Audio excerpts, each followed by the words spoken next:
سندھ کے ضلع مٹیاری کی گرلز کالج میں 2 ماہ قبل معذور کوٹا پر بھرتی ہونے والی لیب اٹینڈنٹ خدیجہ میمن کے خودکشی کے اسباب تاحال معلوم نہ ہو سکے۔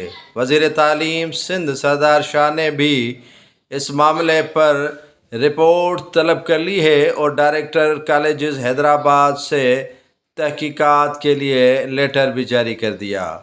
دیگر ملازمین اور ڈائریکٹر آفس کی جانب سے اس معاملے کی چھان بین کی جا رہی ہے کہ آیا خدیجہ نے خودکشی کی یا انہیں ہراساں کیا گیا۔ دوسری جانب یوسف شیخ ڈپٹی کمشنر مٹیاری نے بھی ڈی ایچ او مٹیاری اور دیگر حکام پر مشتمل 6 رکنی کمیٹی تشکیل دے دی ہے۔ مخدوم جمیل الزماں ایم اے نے بھی وزیر اعلیٰ سندھ سے اس معاملے کی تحقیقات کرانے کا مطالبہ کر چکا ہے۔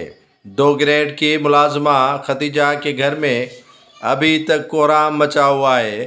اس معذور خاتون کو پرنسپل اور دیگر عملے کی جانب سے ہراساں کیے جانے کا واقعہ تاحال سلجھ نہ سکا ہے۔ ان کے ورثاء کا ایک ہی مطالبہ ہے کہ ان کی بیٹی کے قتل کا معاملہ حل کیا جائے۔